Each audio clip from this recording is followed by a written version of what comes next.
Babylon versus Jerusalem. This is a story that has been going on for a long time. It's a conflict that keeps popping up throughout the entire Bible, really, all the way from Genesis all the way to Revelation. This conflict continually pops up. Babylon versus Jerusalem. And most of the Old Testament refers to the physical locations, the physical cities of Babylon and Jerusalem, mostly. But they quickly came to represent two opposing forces. Jerusalem symbolizes those who follow God. Babylon, on the other hand, represents those who are in rebellion against God. And you see this throughout the entire Bible. The struggle begins early in Genesis. In Genesis chapter 11. We're going to be in Daniel. I'm just going to go through a really fast preview. If you want to follow with me, feel free to. In Genesis 11, we find a people of Shinar.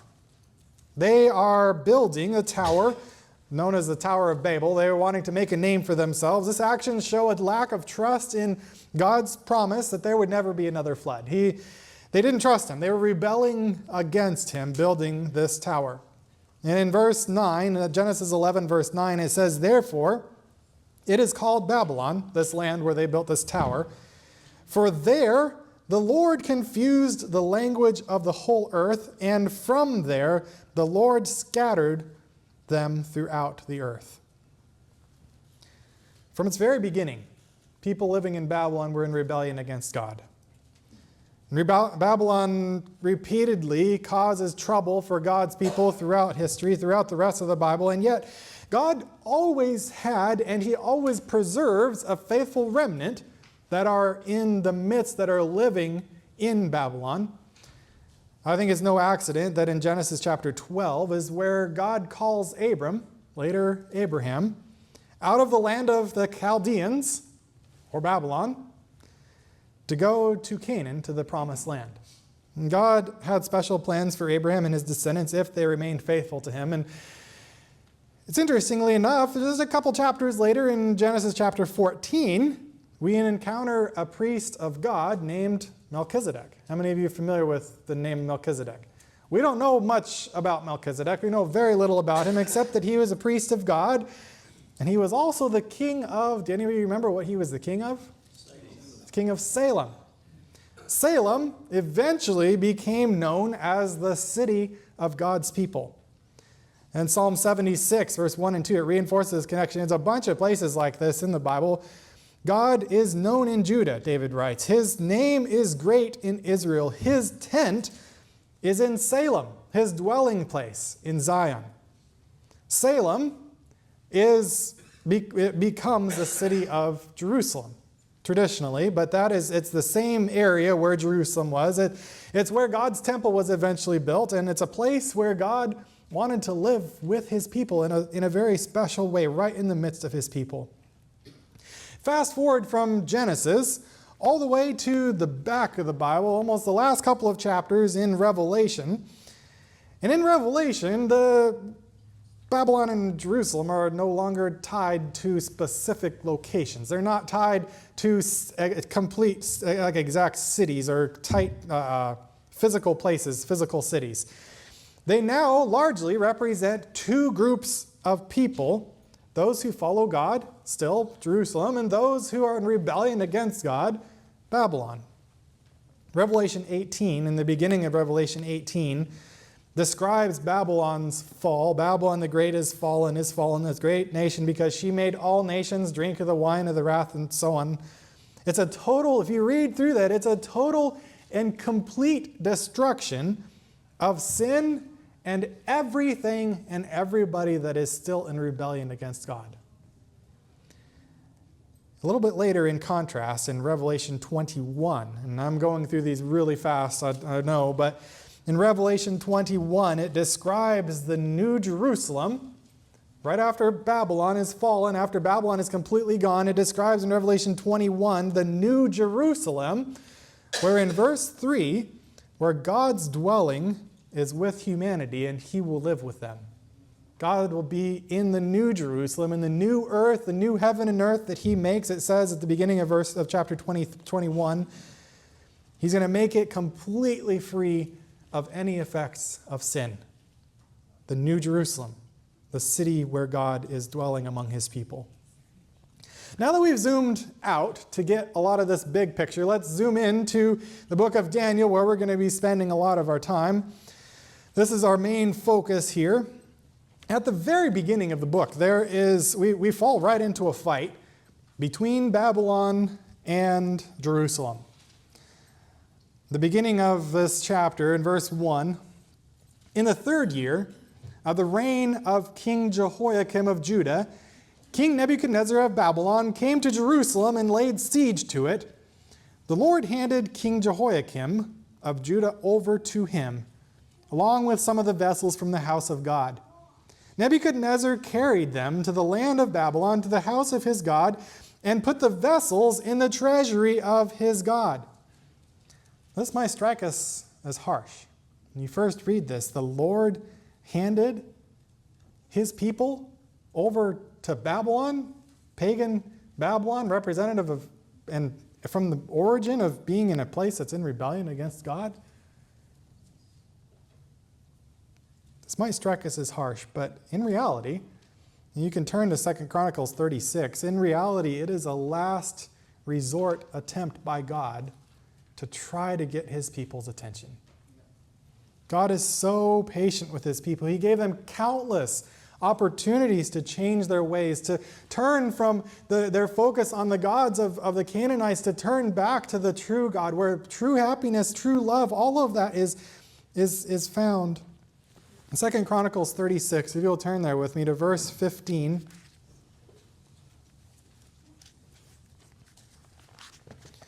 Second Chronicles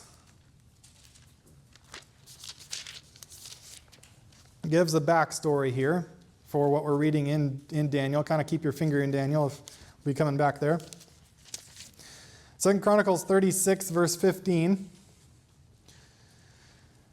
But the Lord, the God of their ancestors, sent word against them by the hand of his messengers, sending them time and time again, for he had compassion on his people and on his dwelling place, Jerusalem.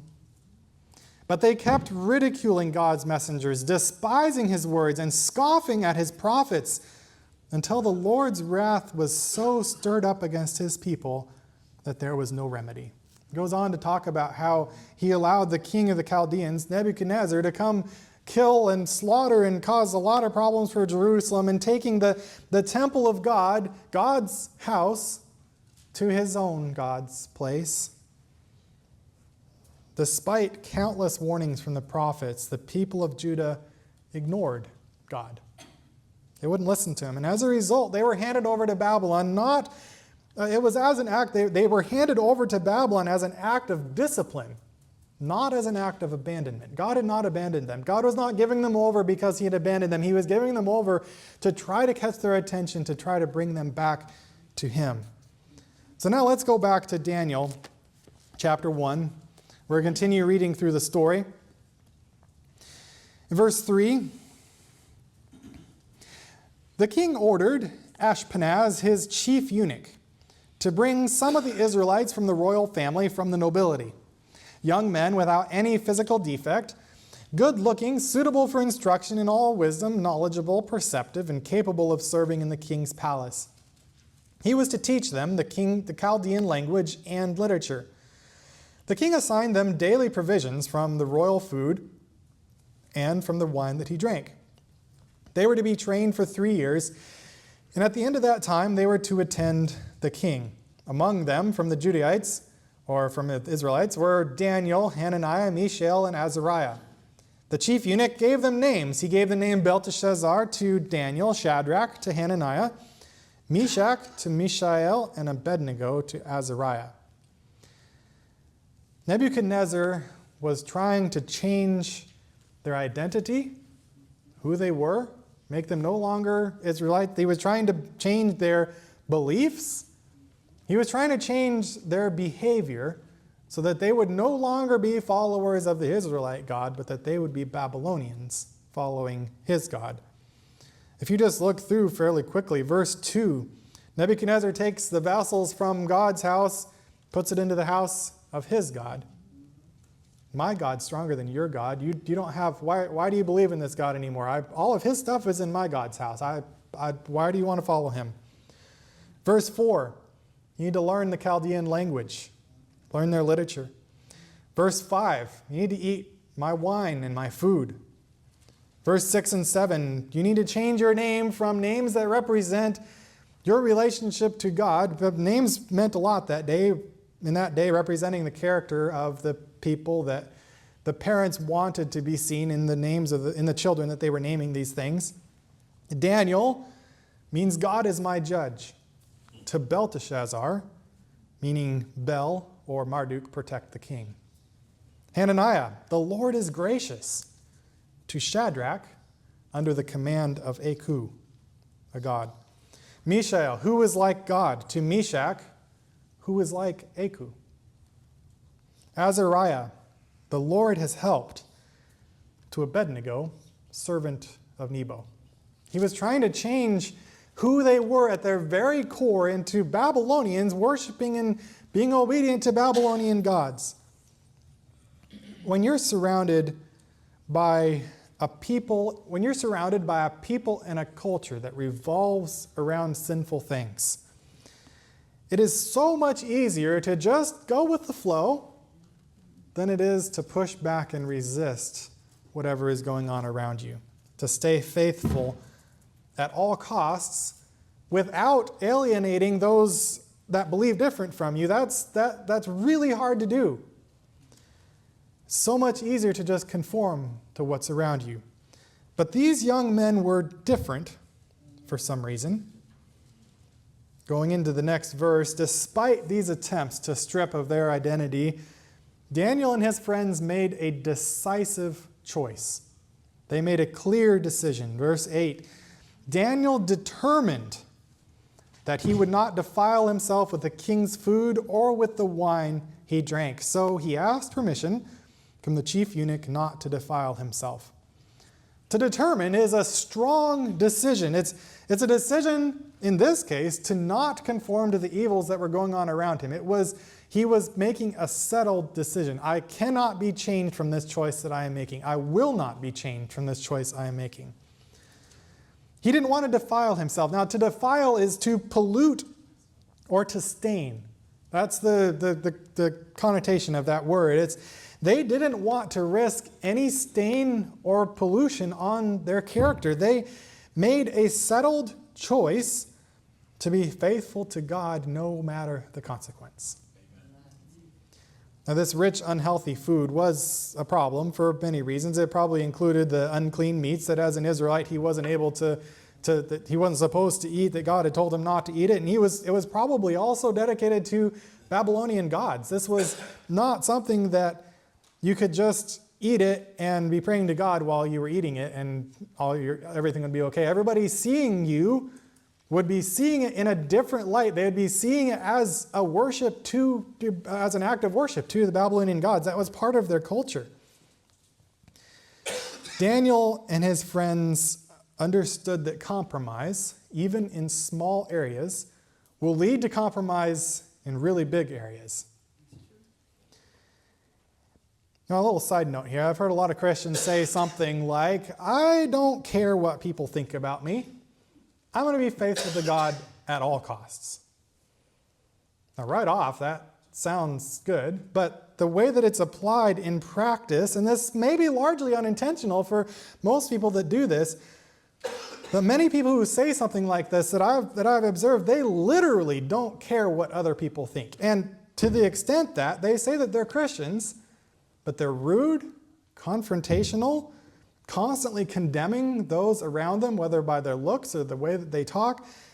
They think that being faithful to God, it seems, should be at the expense of most of the relationships of the people around them in Babylon, so to speak.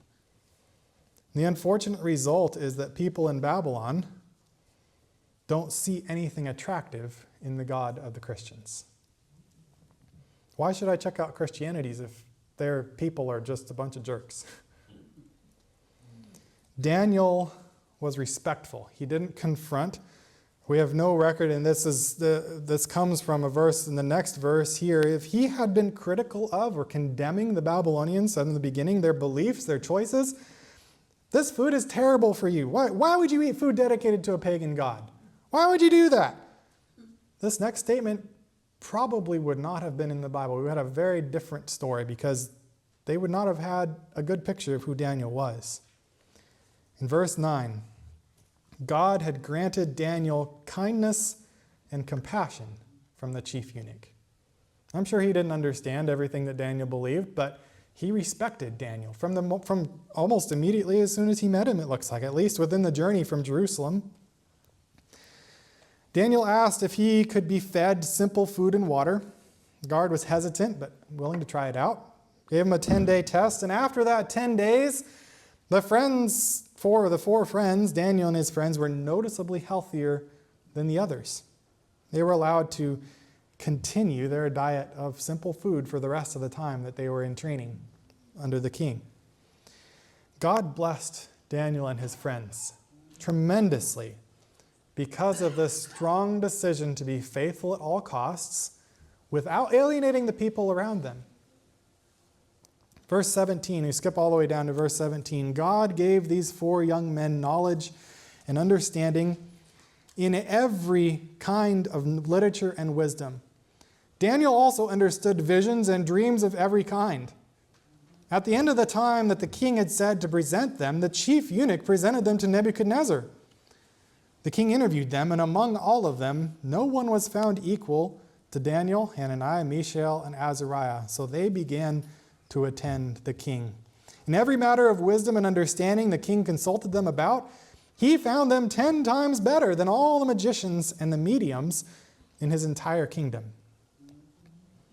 In the heart of pagan Babylon, God had a few faithful followers that he could trust to be faithful witnesses to people without pushing people away from him unnecessarily. He blessed them exceedingly because of that faithfulness. And even though Babylon, the people in Babylon, the king of Babylon, tried to brainwash them, change their identity, and it probably worked with a lot of the other people that were there. We only know the stories of these 4 specifically. But they stood out because they were different from everyone else. They had made a settled choice that they would be faithful to God no matter what happened to them. In the Bible, Babylon symbolizes the forces that try to pull us away from God. Put simply. Like Daniel and his friends, we face a lot of cultural pressures that try to separate us from God, that try to change our identity, to reshape who we are as children of God, that try to change our loyalty to God, to pull it away to something else. But also like Daniel, we need to make this settled decision. If we are serious about being a follower of God, we need to make the decision that he made to stay faithful to God. And it's interesting because Daniel and his friends still learned all the literature. They learned all of the stuff that they needed to learn in Babylon. A lot of this stuff, I'm sure, was not in line with what they understood from the Bible. They learned all of this stuff. When the king, I'm sure the king didn't leave anything out. He went through all sorts of different things, and they were far exceeded everyone else that had been in that same class with them. But their decision to stay faithful to God meant that God was their priority, and it didn't matter what they had to learn in order to be an active part of the community, the culture that they were living in. It didn't matter what they learned, but they would always stay faithful to God through that, in spite of that. You know, it's not just the food for them. It's probably not just the food for you. There's many ways that the world can influence us, whether it's through what we watch, what we read, what we listen to. The food is definitely one too, what we eat, how we spend our time. I want to ask you, if there is an area in your life that you know that you're allowing Babylon, worldly influences, to have a little bit too much of a say in your life, too much of an influence in your life. It might look like watching the news a little bit more than you should. That's going to pull you down. watching stuff on TV more than you should, watching YouTube more than you should, being on social media more than you should, reading books that aren't helpful, that are pulling your brain in other directions, eating unhealthy food that not just affects your physical health, but also your spiritual well-being, your ability to listen to God and to hear His voice. If it comes down to this on all of these areas, whether it's through your eyes or ears or through your mouth, are you consuming things that dull your sensitivity to God? If Daniel had allowed these things, if his friends had allowed these things, God would not have been able to use him in his powerful way because he would have been distracted by all of the stuff around. Have you made a settled decision in every area of your life to be faithful to God no matter the cost? To not allow these influences that we live in a world of sin. We live in Babylon, as it were. And we need to be part of the community that we're living in. We're contributing to that community, but we can't let it change who we are as Bible-believing followers of God. It's not just about avoiding these harmful things, though.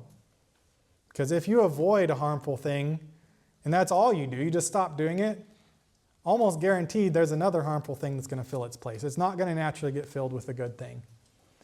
And so if you know that that is something that you need to avoid doing something, you need to replace that with a good habit.